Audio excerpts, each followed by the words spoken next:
We are live. Okay, hello, my friends. Welcome back. GM. Welcome back Yeah. to the Startup Cities Lives. Uh, if you are new here, we discuss the most exciting or controversies news on the network state, startup society, crypto governance industries. This is Jean. I'm building IP City in Brazil. Uh, I'm here with Eric Mick, which is also who's also building IP City, uh, and Kinadans from On-Chain City. How is it going, guys?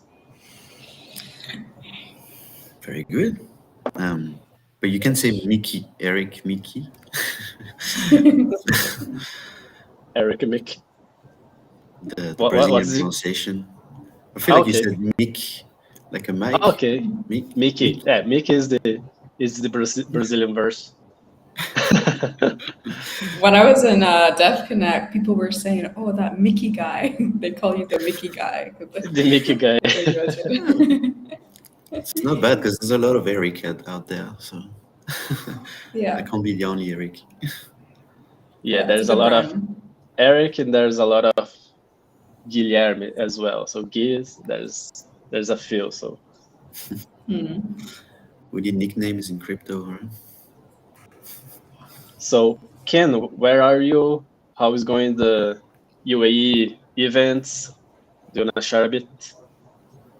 Yeah, I'm back in Dubai. Things are a little bit hectic. I'm actually here at the launch of the Ethereum Hub in Dubai.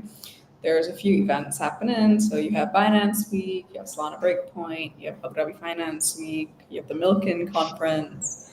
So everything is happening all at the same time. It's basically event season over here, and literally everyone from the industry is here. So it's good, but man, it's overwhelming. I'm like hiding out in a little conference room here at the Polygon co-working space. But it's good. It's good to be back. Weather's great. I wish you guys were here. Like you would have loved it. Next year though. I would love it to be there, but maybe next year. This year is already too much events happening in Latam. So No. And you were I just over wrap. here in Singapore, like all the way on this side. Yes. Yeah, next year I'm going to plan better my trip to Singapore so I can visit more places around and like Dubai again. I think it's a good place to spend some times and do some connections there. That's for sure. Yep. And Yep. do you know details about the Ethereum node? What it's about? It's basically a hub to bring together builders in the Ethereum ecosystem. Mhm. Um, it's really like a co-working a space to host events, a space to like nurture conversations around Ethereum. Very similar to the Solana SEZ, which is like a co-working space that people gather. So it's quite nice to see Ethereum setting up a presence here. I would say the governments in this region are pro innovation and pro like techno optimism. So it's very much aligned. Cool. Nice. But have you heard of some movements to create special economic zones from Ethereum or something like that? Or is just like Um, well, the thing is, I think the terminology special economic zone is just used so loosely now because of it being like a co-working space. I mean, I've spoken with a lot of governments, and their main thing is like finding the most secure infrastructure for it, which has largely been within the Ethereum ecosystem. So it's just like strategic placement, I would assume, for Ethereum having a presence in UAE, Dubai, Abu Dhabi, as they like think about new ways of doing things and building new systems. It's really good just to have like a person on the ground because in the Middle East and the Arab culture is very much relationship. based, spending time with individuals, going to the modulus, etc., which is just like a space in the locals' house where people gather and talk about stuff. Like that's such a core part of their culture. So I think it's a really sharp move. Cool. And it's someone from the Ethereum Foundation, or do you also have like layer twos and different groups? So the hub itself, so Polygon has like a big space here, and so the hub is within that. There's people from the EF that lives in the UAE, so I assume they will just be coming through. I can't speak. I don't know the full details. Yeah, fun fact that the Ethereum Foundation is going to have a hub in Floripa as well. So very soon we are going to. I think the IP hub, the co-working space at least, is going to be in the same space, in the same place. So let's see next year. So I think this is. the IPE. Quick question: is the IPE co-working space in Florianopolis or is it somewhere else? Now we are going to build yet. So I'm looking for for next year I have two main goals. One is to create a hacker house in Floripa, and the other one is like having like a small working space within an existing innovation ecosystem. So there is Akate, which is like a big innovation space there, which is the Primavera space. There is another one in the north, which is Softplan, the Sapiens space, which is like huge, very, very beautiful. So I want to pick one of the space to bring people to work together, but also have a hacker house to host events and maybe accommodate people as well. Nice. That's cool. Well, I can't wait. I'm excited for whatever happens in Florianopolis. I really want to go. Yeah, definitely. And that is a good segue to I think the first discuss, that is about the value of pop-up cities and if it's too expensive, what's the business model. We saw a post from someone like criticizing Edge City because it was too expensive and yada yada, and the main thing was like you can get the same value of a pop-up city from a conference, which is we completely don't agree. So I want to discuss this with you guys. What do you think? And that was funny because during my last visit to Floripa and the events that I went and speak at, I heard a lot of like, okay, like I love it, the idea of IP, but when can I move? That was like very recurring thing. And I was like, wow, like, because people are like desperately want to stay around people they share the same values, or they want to build together, they are aligned with in principles. So this is like a latent or there's a high demand for this kind of spaces. And I think when we open these spaces, we start building hacker houses and create these villages like Techno-Optimistics village. The demand will be like insane. So I want to hear about from you guys, what do you think about what's the value of a pop-up city? It's overpriced, it's not overpriced, what's the right cost, and so on.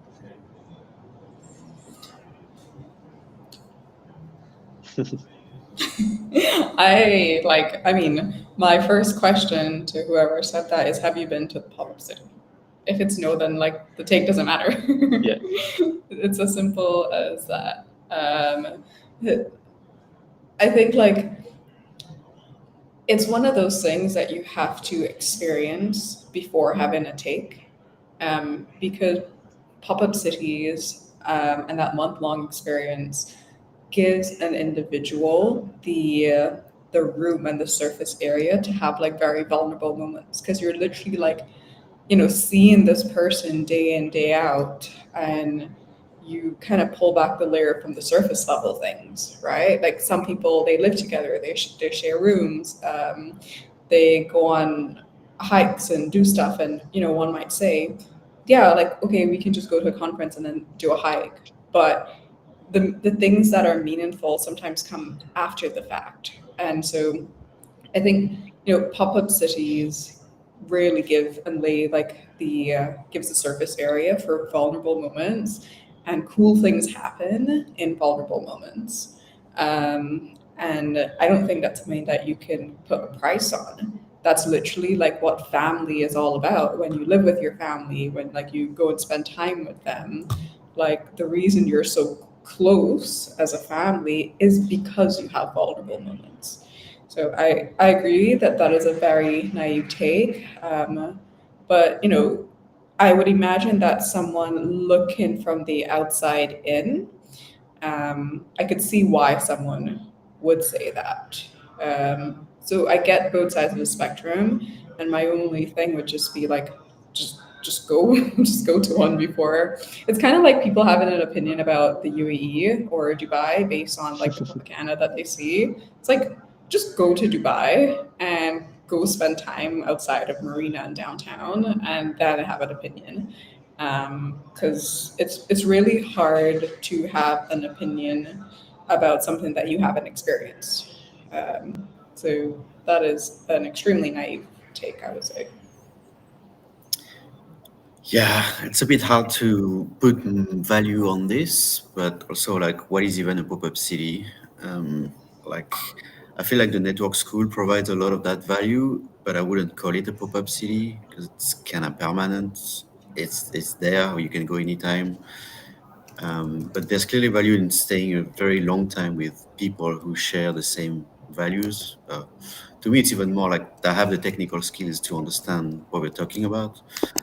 Because we're sort of in a bubble just because of the complexity of that space. So personally, I didn't go to HCT because it was too expensive, but also because it was far away. Although I was in Argentina, but it was still far away. And in a way, I already knew most of the people going, so like, it's a good thing and a bad thing. We want to meet new people that are aligned, but at the same time, it's very good to see the same network that we know we're gonna enjoy. But yeah, the ticket price was a bit too much. So it kind of depends how much people can afford in these things, and it can't be zero because there are costs. To me, what's kind of missing is more like the transparency, because HCT, I think they said they have 25 people, and I'm so wondering, like, why do you need 25 people for a month of, I don't know, vacation? Not to criticize a pop-up. I mean, we're building a pop-up, but some people call it a summer camp for techies, right? Because at the end of the day, all that has to be done is to provide food, make sure it's safe, and let people build.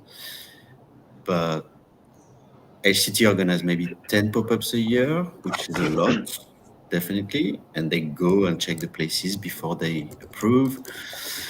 So there's a lot of work, but I still don't understand 25 people.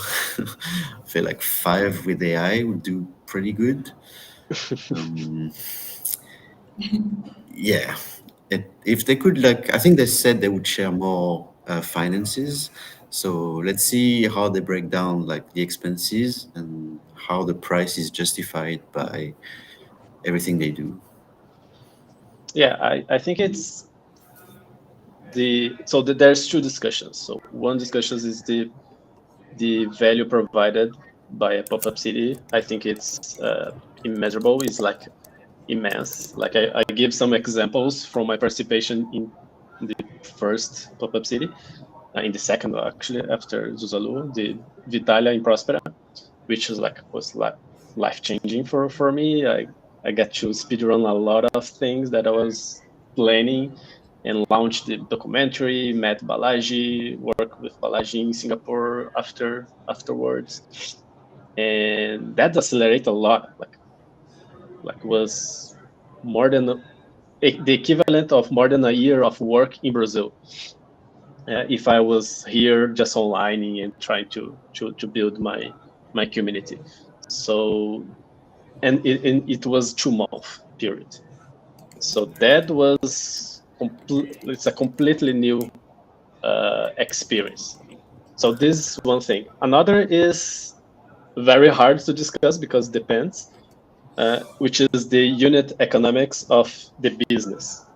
So how much people are needed to organize a pop-up. That's tricky because I don't know if these 25 people are like they are hired from EduCity, is like full-time people working. That's a lot. And there's also a lot of costs that people like the guy that wrote this take on X, there's very clear that he's not an entrepreneur. So because they don't understand the costs behind a business, for example. So to organize a pop-up is not only the things that you are seeing. So, you go to a pop-up, so how much costs to have like the food or to make it safe? It's not like that. This is a major cost, but before that you have the costs of the promotion. So this is a massive cost. So people are not traveling and paying out of nowhere. Like you need to put a lot of effort writing and creating documentation and branding and designing and doing content and live streams and like biz dev, like every day calling people and make closing partnerships. And this is very expensive and demands a lot of energy, like months and months of energy to put that together. And then you're going to see like several pieces of content on your screen, and then at some point you're going to click and nice, this is nice, I'm going to EduCity. So this is nice. It's the result of a lot of work, a lot of effort.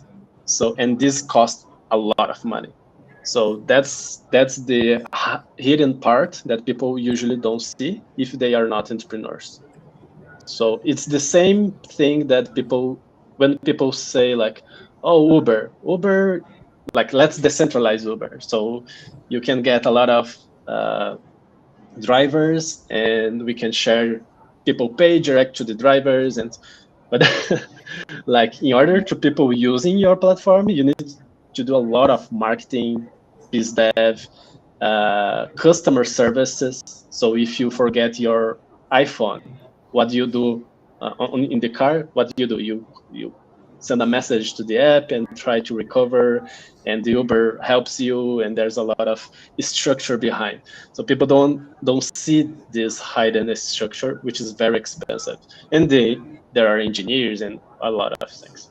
So I think I don't know if 2K is too much, mainly because the network school is less than that. It provides accommodation and food, and so it's going to be hard to compete with that because Balaji is subsidizing. But it's very, very expensive to organize and create this out of nowhere. But that's my take. Yeah, I agree with that. There's so much that happens in the background that people aren't aware of. That's just like invisible, but it just makes things feel seamless. And then also like I would say that I've done sponsorship for booths before at conferences, which cost like 10K plus, and I would say it's way more valuable to be at a public city than to like sponsor a conference booth. I'm sure it's valuable, but they're in an industry where reputation and trust and all of these things are important. in the grand scheme of things.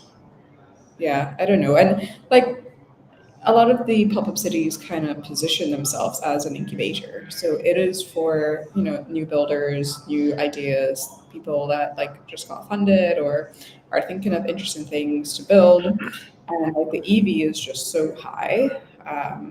Kind of like what you just said, John, of like meeting Balaji and then doing all of these other things. I'm sure the value that you got on the other side supersedes like the 2,000 that one might have had to pay for this. I don't run a pop-up city, so I can't give much insight into that, but it's a tough one because even I was thinking for myself for on-chain city, like the distribution network and people that we met, I can't put a price on that to the point where I'm like so grateful that I was part of Edge City. And now I have FOMO that I can't miss any other Edge City. So yeah, solving for everyone. Like when you try to solve for everyone, you typically solve for no one. So maybe they're thinking about it like that. I'm not entirely sure. But the good thing is that you can get sponsors as well. You can get individuals to sponsor your trip, even for future ed cities. I plan on doing that. It just requires a little bit more effort on your side, but that's pretty possible as well. Cool. That's right. Let's move on. Eric, do you wanna comment on something else in this topic? I was just thinking if someone's not happy with the price, they can always make a new one cheaper. Yes. That's always the hard part. I don't wanna. Go through the Yeah. and then you'll see the price is $3,000. Usually, that's how things go. So let's move on. Do you wanna talk about the Honduras elections, Eric? Yeah, I was kind of interested in that. So I have zero interest in politics, so I never follow elections, not even from the countries I'm from. But then I got interested in the one in Honduras because of Prospera, and it has a big impact on their growth. So, like we reported about it, because whoever is elected, it's going to be fine for Prospera, except if they struggle to actually get someone elected, because it was supposed to be done like Monday, even a few days ago, and they are still in a mess. So It's like 1,000. Actually, I think 5,000. The difference between the first and second is like very, very tight. I think they haven't finished counting. So on the one hand, there's like the technical side of things, just counting ballots one by one with some stuff coming from the village, like literally on animals to be carried, makes it very hard. Then there's the lack of trust. So some people say it was faked in some districts. So we can't even trust the numbers. And then even with all of that mess, they're giving them 30 days to figure it out. And so there's like a period to finish counting the results. And it just like blows my mind that it's 30 days. Just because we live in the time of online instant things, and even Polymarket is being blowing up, and you can see how it's like going up and down 50 times because people couldn't know. That's what happened when you put like prediction markets on something that is based on like the physical world, the hardware, where you actually have to trust the newspaper from a country. Like people actually have no idea what's going to happen. I guess now they sort of decided, but so funny to see this oscillation. And like, if anyone's not technical and is wondering, voting systems online that are private and secure, that exists. Like, it's been around a few years. It's just crazy that this could still happen. What do you guys think? Yeah, this is in the perspective of Prospera is a huge deal because it's defines the future or at least the safety and how hard it's going to be to continue building Prospera, because they managed to protect the special economic zone, although they the law in the constitution it was took down. But yeah, I think we are good for now. Like the first and the second one are aligned. So I think I'm actually wondering, because it would be a good thing if one of them was elected, but now they keep going back and forth and claiming, oh, the other guy cheated. Yep. And so at some point it might actually be conflict. Yeah. And that would be worse. Like, having no result would be even worse than having a bad guy elected. I mean, who knows, right? This is the kind of thing that leads to civil war. Yep. We don't want that, but this is crazy. Yeah. Yeah, probably I think the chance of they require a recount is pretty high. I think they are going to recount, and then after that we are going to see like if the loser is going to be fine or if they are going to rebel or something like that. Or if Trump is gonna come in. Yeah, exactly. So that's weird, but let's see. But very interesting to see Polymarket as like almost like an official tool. Now we have a regulated Polymarket, which is Kelsey. They just raised $1 billion, and the founder is Brazilian. He's from Florianopolis, actually. So that's a very interesting news to bring prediction markets for the regulated market. So it's using fiat money and only regulated topics against Polymarket, which is not allowed in the US, but it's global. It's using cryptocurrencies, and let's see. It's built on Polygon, so let's see how it goes. Do we have a favorite? Do you like Polymarket or Kalashi? Yeah, I'm pro Polygon.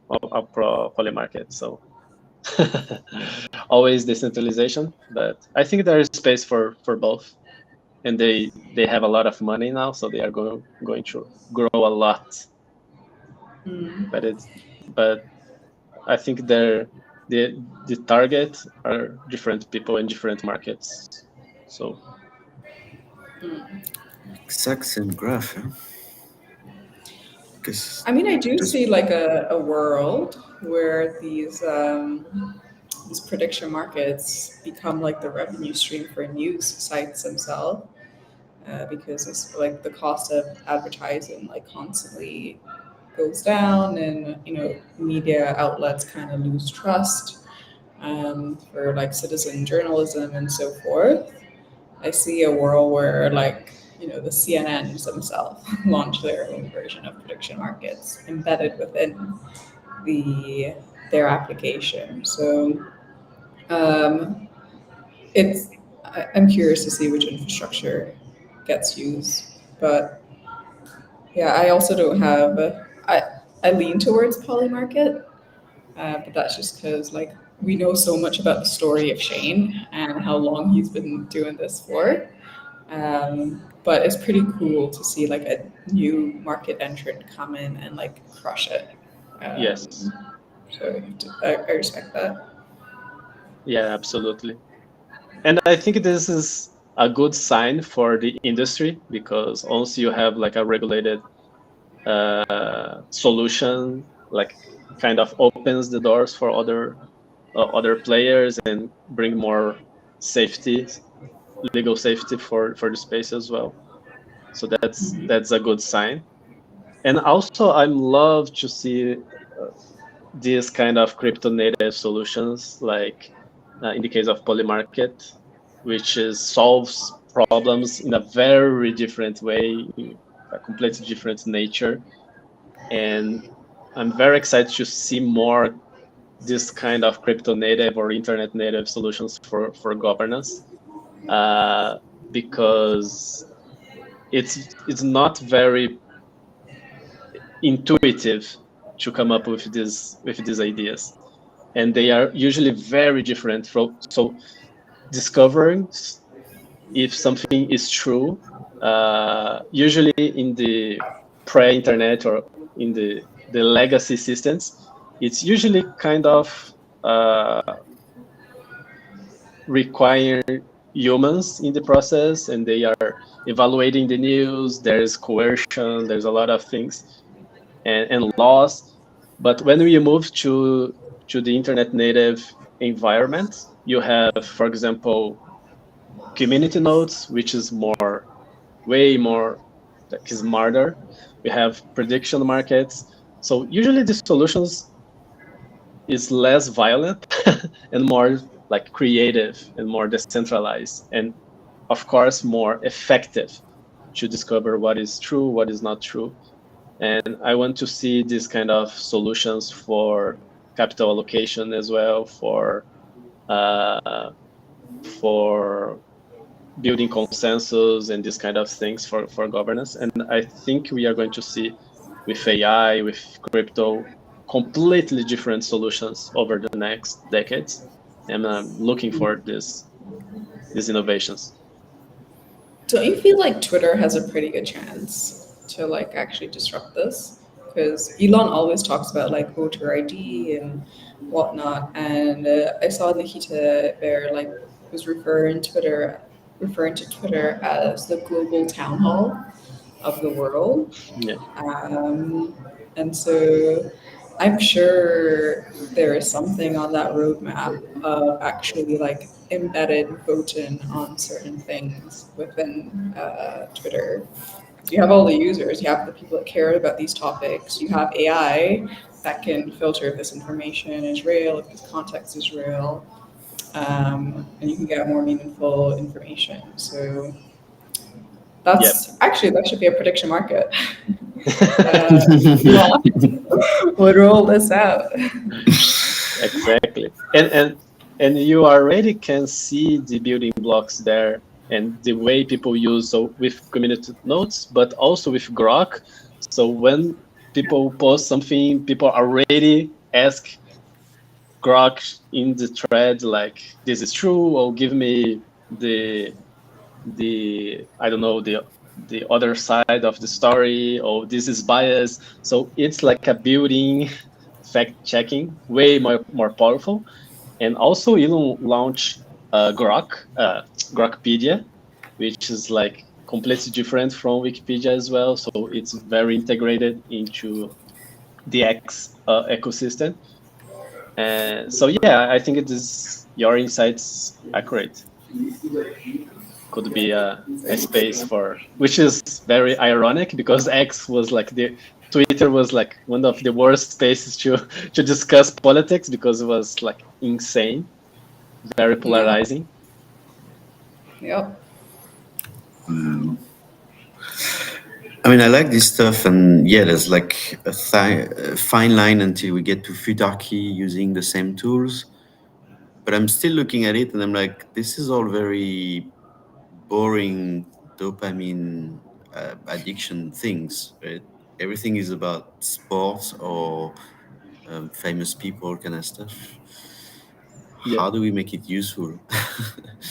But that's like part of the, come for the dopamine, stay for the, futarchy. Like it's kind of like crypto. We had Bitcoin. Yeah. It has to start like- with the impulsive things. Exactly. So there's definitely something there. Um, I do see a world because at the end of the day, all of the individuals like doing sports betting and like consumer betting, they're still users and they're still citizens of places, and so they still have opinions. So it kind of converges, but yeah, just like Bitcoin, even like crypto adoption globally, adoption accelerates when prices increase because the price increase creates a headline in the news. So I think, perhaps we kind of see a similar structure like this. Yeah, the velocity that we are moving also to a over financialized world is kind of insane as well. So like everything Yep. has a token, like meme coins is kind of tokenized culture, and there is creator coins, which is like a tokenized uh, like talent, and then there's Polymarket, which is tokenized future. So we are moving very fast in that direction. Not sure if this is good or bad, but I'm here for it. A friend he had like dropped something in a chat. He was like, I like it, but is this the world we want to see? Yeah. And I feel like we don't ask that question enough, right? Because we are incentivized to sort of like follow the thing that is cool or that reference something that we have seen in like a movie or, whatever the case is, like humanoids and robots and whatnot. We have a reference point. We were able to like build a story around it and we can conceptualize it in our mind. So then when we see someone like doing something that, reflects a story that we've read in the past, it gets very much embedded into our thought that this is cool. And then when you have like a lot of energy being dedicated, a lot of like positive energy being dedicated towards an idea, it eventually becomes a reality. And so, like, we are the invisible hand of everything. So, as much as we talk about like the deep state and whatnot, we're the ones doing it ourselves. So, I definitely think we need to be a lot more conscious about these things. Yeah, definitely. That's That's why, clearly like, go ahead. clearly a small issue when you get someone like Trump who can actually influence the markets like this, right? There's a whole category about him. He just needs to buy a bunch of those no and then do the actual thing and cash out. It's a bit crazy because I'm sure he's keeping an eye on this. Yeah, the for election, this is pretty easy to manipulate because the stake of winning an election is like way high than the money that you're going to use to give liquidity or to influence the market. And if you put money on your wing, people, this is going to influence. So if like it's 90% chance, probably people are going to vote for that, because usually people vote for the winner. Yes, this is very interesting to see in things that are very relevant and have high stakes, mainly like politics and this kind of things.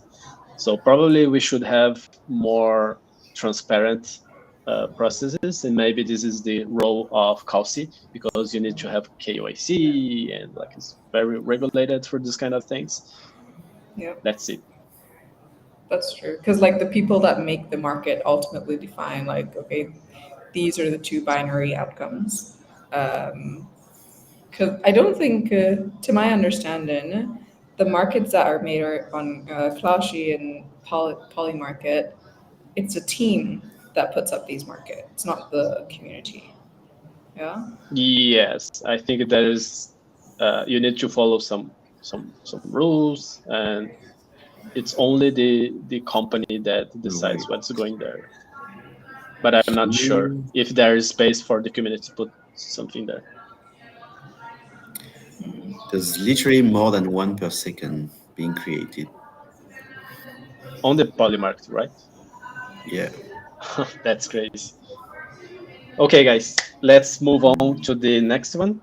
Eric, do you want to talk about the Bitcoin Society? Um, where to start? I mean, it was just announced and then not much after that. The short version is that it's a Bitcoin treasury made by a French entrepreneur using a French company, but is aiming higher and he calls it a network society. So he clearly avoided the network state term, which is probably good. But I'm still not very clear what he wants to do with the network society, since for now it's just a forum where people can write and do stuff. They're starting an entrepreneur club and an investor club. So there will be some activities that, relate a lot to the pop-up and all the conferences. But it seems also very French because if you don't speak French, you can register and wait. But if you do speak French, then you can already join. Like, I don't know what to think of it in terms of, are they just surfing the wave of network societies and using it to raise money to buy Bitcoin, and that's it? Or are they really interested in something bigger? And I guess there's a growing discontent in France that sort of explains people being attracted to this. But for now, they just have a small forum and a bunch of courses about Bitcoin. Yeah, they joined two different trends, hypes, which is treasury companies, Bitcoin treasury companies, and network states, and they have the insights to buy a company listed in the French stock market, stock exchange, and so the network state is already listed, so you can invest it in the stock. But Wait, what do you do in the Bitcoin Society? yeah, that's a good question. So I don't know if it's a society that uses Bitcoin or shares values of Bitcoin community. The Bitcoin community, it's not clear. So I mean, I can show you what it is right now. I'm even happy to translate to English. Yes, please. But you have a forum, and I think it's based on Circle, the platform. So it's like Discourse or any other. There's a manifesto that you can read and be happy about. There's a bunch of courses that are mostly about Bitcoin. the founder is the co-founder of Treasure, right? Ledger. Ledger, yes, yes. Yeah, I think he was actually kidnapped not so long ago, right? Like 6 months ago, he was kidnapped by a bunch of people who wanted crypto, Oh, I don't know. and the French police had to send a squad and stuff. Wow. It was pretty bad. Oh, that's the guy that got his thumb cut off or something, like a finger cut off. All right, we're gonna have to check on that because I didn't see him missing fingers. But maybe if there's 6 fingers, is AI. No. No, but it actually rings a bell. You're right. Like, Yeah, it finger does. threatening. It does. Curious not receiving. His kidnappers had cut off his fingers and sent the video of the mutilation to Ledger. Holy Oh my moly. god. Wow. That's crazy. But this is David Balland, the co-founder Oh, of Ledger. so it's the other So- co-founder. All right. The other co-founder. Yeah. Wow, that's crazy. Yeah. That's why I don't have any Bitcoin. Or at least you say publicly you don't have Yeah. any. Zcash.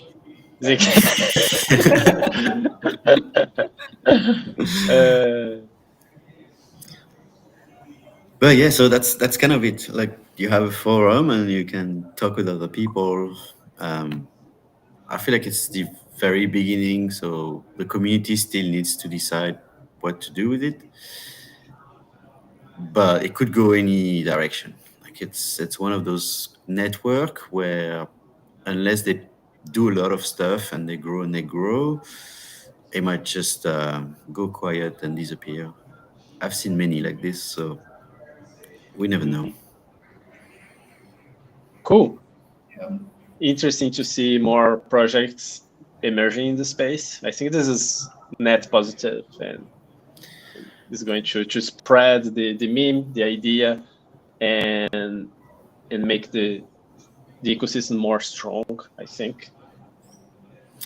You Yeah. know, like I agree with that, Jean. One pushback I have, and I'm curious for you guys' thoughts, is with all of this happening, and yes, we're spreading the meme at the same time, it makes it difficult for like true network state projects to attract the right attention that it needs, because it kind of gets convoluted with all these other things that are like not venture fundable or like just a group chat kind of thing. Mhm. And so that's where my only like concern is. Sure, it spreads the meme, but at the same time, it like makes it harder for individuals who are actually building like network state infrastructure, tools, communities, etc., to be taken a bit seriously, because a lot of the things that spread are the memes. So that's my only pushback. I don't know, because you need some sort of exposure to even know this kind of industry exists. And once you see it from like standard news, like the media in France reported on this, then maybe you get interested in the space and you check another website that gives you a list like this one, and you can be like, oh, there's one in my country. Let me get in touch. And it's sort of the beginning of an interest for the space and getting to know the right people. I mean, of course, do your own research and be skeptical, but you gotta start somewhere. Yeah, that's also fair. I think I agree with Ken. If we end up with a scam, for example, this can be very detrimental for the movement, because it's like a very clear scan or something that I don't know, have some bad news, or even crypto scams like launching a token that with a rug pull or something like that, very bad. That would be very very detrimental, I think, for the space. So I think it's important to be careful with this kind of projects. Well, it's just my And opinion. I'm not just, engaging anyone, but I feel like we started with a scam.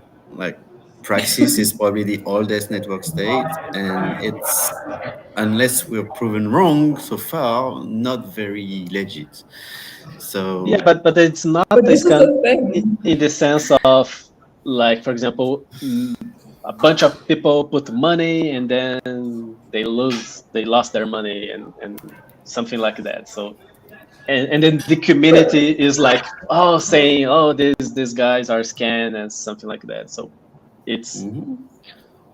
Well, the pushback I always get is like it's always like a reference to Praxis and seeing that, I'm not sure how much has materialized, but publicly, not much has materialized. And so it's just like the mental model that most people do have is that of Praxis. So it's just like balancing that is tough. Building these things obviously has like a long time horizon as well. So yeah, we just need to be like thoughtful. After 6 years, what you can do is to buy a $5,000 passport, which was already there 6 years To ago, do but what? you know. What can I do with the passport? I don't know. I don't have it. As far as I know, nothing. yeah, I think they are still hosting events and doing stuff like community building, but they, over the last years, they were trying to negotiate with nation states to buy the land and build the city, but they had major pushbacks, and now they are pivoting to other things that I'm not sure. So, but this is a bit different because it's like, I think, a problem or an issue in the communication mostly, and in the delivery of something. So it's not a scan in the way like a very very clear scan. So I want to clarify when I'm using the term scam. Like, I had a company when Theranos was running that was doing the exact same thing as Theranos. And you put us like next to each other, it was the same claims, the same website, and the same things, right? Well, we didn't have $1 billion, but you could compare them. And at the end of the day, Theranos was a scam because they yeah, had actually nothing of what they said. And we they, had a they were proprietary lying like company with technology. How do you make the difference? But the answer yeah, is you Exactly. can't. yeah, So yeah, until we know, praxis is somewhere in between. yeah, yeah. And I would love to be wrong because there's so many people involved, and I know many of them.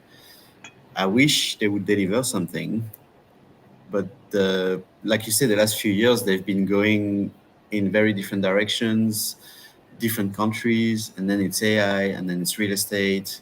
It doesn't look very serious. I think network states need focus on that and deliver. Yeah. I would agree to that. But who knows? I mean, the net positive thing that came out of this is just like data points for what new network states projects and society should focus on, and we see what works, what doesn't work. Going to negotiate with governments is very, very difficult. This was something I also learned the past few months. I met with someone, and he was like, figure out a way how to launch your project without needing a government to buy in or to support it. Because if you're waiting on governments, you'll be waiting for a very long time. And so, like, all of these learnings is what we can clearly see from people who have already tried this and whatnot. So it's still like very useful data points nonetheless. Yes, yes. I think the internet as a whole, I think Balaji said that we increase variance. So it's short-term oscillation variations and long-term stability. And the legacy systems in general, institutions, are like short-term stability, but long-term oscillations.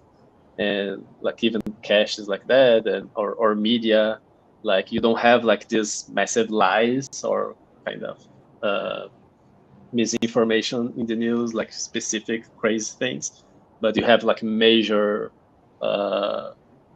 misinformation about some industry, about, like, for example, crypto. They like are wrong since the beginning, or other things, which has like a insane impact. Or even the FDA, all these kind of things are like that. And I think this is also a good segue to the last topic that I want to bring, which is the Balaji's post about blue and red versus tech that we are going to see over in the next 10 years, something like that. And I'm already experiencing that, because parts of the red, they are kind of against like internationalism. They have a major problem with pharma and vaccines, and parts of the network state and startup society ecosystems is more like, or not part, everyone is more towards globalizations, internationalizations, free markets, and free access to therapies, for example, in Prospera. And I'm seeing already some pushbacks against tax from the red guys, or the conservatives, or even libertarians, mostly because AI is kind of a centralizing force, and special economic zones that give people access to new therapies, because they see that as a space where the governments or the states are going to leverage to enforce vaccines on people. So there's this weird movement where conservatives and libertarians are against startup societies, and I'm curious to hear your takes on that.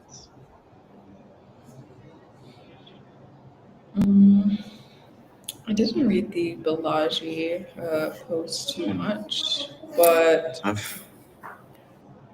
yeah, all I right. feel like there's a confusion between technology and technological companies. Like clearly the corporations are not doing the best use of technology, but also like who can deny the use of technology now? Like everyone's on their phone every day, and you're gonna tell me this is bad to develop more or to improve science.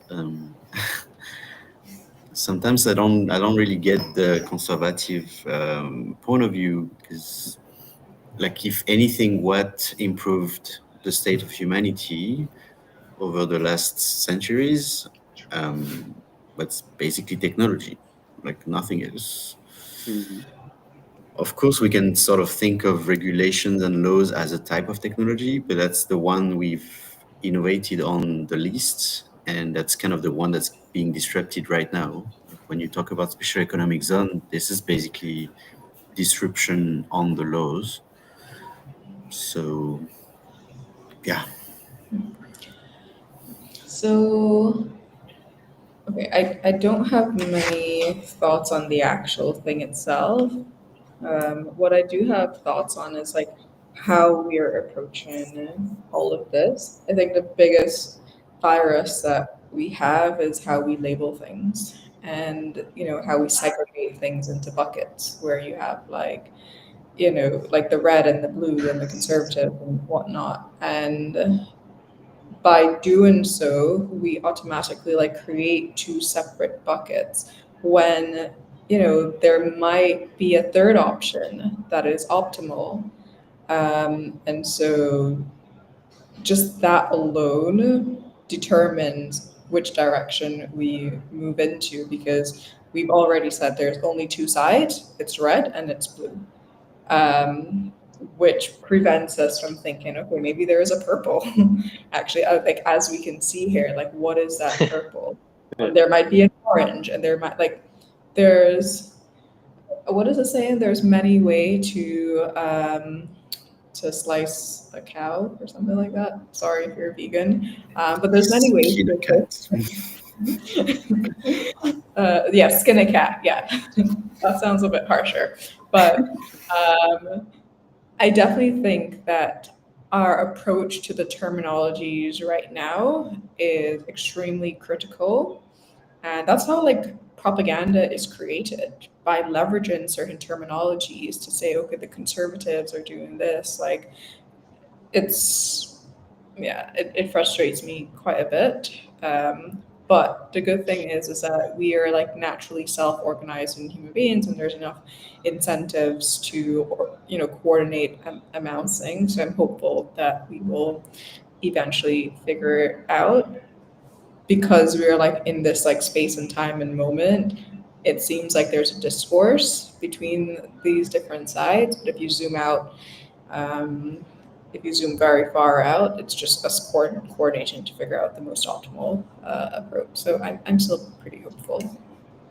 Yeah, and I think this mostly is because misunderstanding of technology in general, and a lack of skill, like a background skill in technology as well. Because people that are more libertarians or conservative, their background is more in the humanities or legal or economics, and they don't understand much of the difference of decentralized, open source, open technologies with big tech, since they put all together in the same bucket. So that's completely different. So I think mostly it's because if you understand, even like libertarians who are like Bitcoiners, they when you talk about Bitcoin, they talk about the asset, not the technology. So they understand that is like a very powerful asset, digital asset, which is scarce and so on and so forth.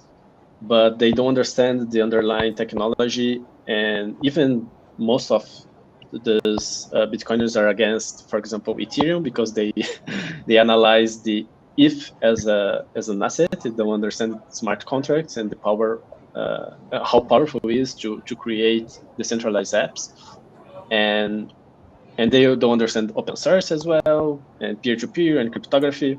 So I think it's we need to educate more, because they are aligning so many points into the inflation and the centralized state and other things. And if they understand the power of decentralized and open source, and how is this a massive building block to create new institutions, more free institutions, I think we can create a common ground and bring them to the network state or startup society side. That's my main take. Yeah, I think you hit the nail on the head. Like everything is literally a context issue. Like this side doesn't have context on that side, and it's kind of the same thing for like, I mean, like for wars and whatnot. Like everyone has two sides of a story, and this person doesn't understand that. Like a lot of this could be solved with healthy communication. Yep, totally agree. Okay, guys, I think we covered most of the most important topics. Any last words before we wrap up?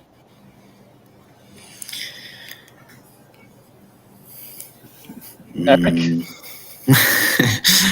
Should we find a new color between red and blue? We have already. Bitcoin orange. Tech is the Orange great. is good. Tech is the great tribe. So Gray? Huh. Yeah. Damn, I thought you were gonna say purple, because if you mix both, you get purple. But okay, gray. Yeah, at least that's how people usually call it. Is like gray tribe, the international technologies entrepreneurs. But it's more complicated than that. So shades of gray. Yeah. That's good. Cool, guys. All right. Thanks everyone who stay with us until now. See you next week with Ivan from Solana Ventures. That's right, Eric? Yep. Okay. We're having new guests. Nice. See you guys. Have a good weekend. See you next week. Bye, guys.